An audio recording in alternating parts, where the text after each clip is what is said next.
23 is overall a good year. It is clear that we have faced some tensions most recently, especially with inflation impacting purchasing power of our clients, as well as some geopolitical tensions.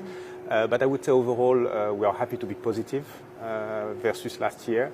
We are below our plans because we didn't plan for all that happens, but it's been a good year.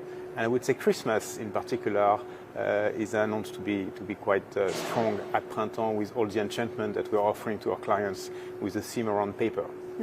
And so how about 24? Because there's a few things on the horizon. Of course, we see inflation finally coming down a little bit. Of course, potentially the return of Chinese tourists coming back in 24. So just what is your view for what's coming up?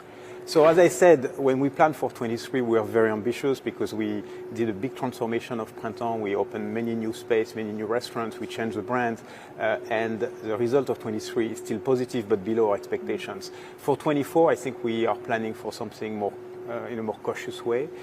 We think we can continue to grow. We think the market might not be growing overall, but we hope to win market share. But we plan for a more cautious growth, I would say. Concerning the return of tourists, we've seen after COVID a huge return of tourists despite the Chinese.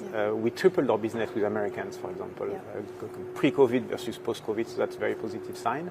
But we've seen also a slowdown of this type of tourists, most recently with what happened in Middle East in particular. For Chinese, conversely, it's been up continuously. We're not yet at the level of before COVID, but we hope that 2024 could mark a better year with Chinese for sure. Can I ask you about luxury spending as well? Because we know there's been this post-pandemic boom, and suddenly there's been a slowdown now, inflation biting, higher interest rates, et cetera, et cetera. Some say that it's just a normalization of demand. So I just want to ask you, how do you see 24 when it comes to luxury spending? We are planning for a continuous growth on luxury. You know, the deep trends are still there. There is a polarization of wealth. And in particular, when you look at French consumption, we see a lot of French people buying more luxury in our store. And so that's a trend that we see continuing. It's true that there's been a slowdown, in particular August and September were not as good. But October, November, we're back on track with luxury. So certainly not the type of growth that we got after COVID. Was a catch-up as well, but a continuous growth in luxury next year, and especially with the return of Chinese, we plan to have positive trends.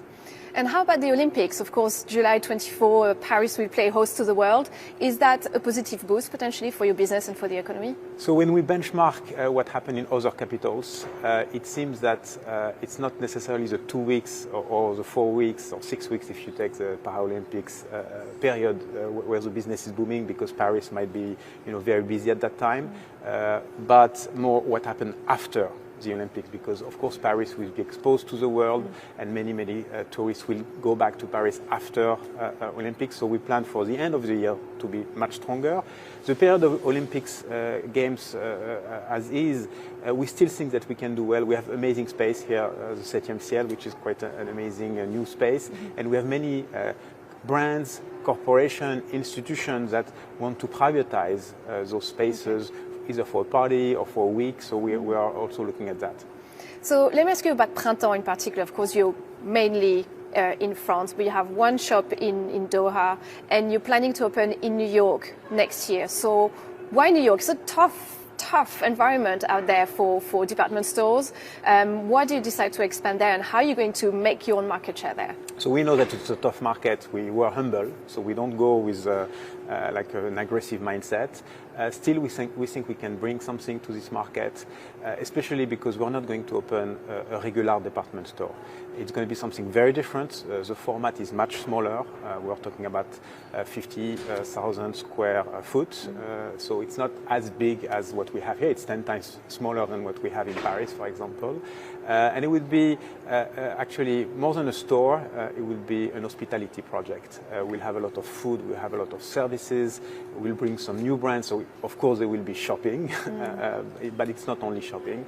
And for all those reasons, we think it could be a good opportunity. It's also for Printemps a way to be stronger with the American tourist in Paris by exposing our brands in New York. And in fact, it's not only the American tourists that we are targeting, but the whole world is in New York. So by seeing a different facets of Printemps, we think that we can also benefit from positive echo in France. And that seems to be the challenge for department stores, I guess, with online shopping, et cetera, et cetera. Like, how do you fight back? Like, how do you make people want to come into your stores? You know, the department store is wow. Printemps has been wow for many, many years. It's all about enchanting our clients, and when you see the type of spaces that we have, the type of experience we can deliver, the human contact as well.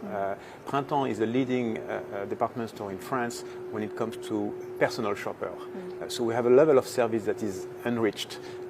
And by this focus, we think we can continue to enchant our clients. And e-commerce, we are now much stronger in e-commerce. That's also why we want to go to the US, because we think we can grasp some market share with e-commerce.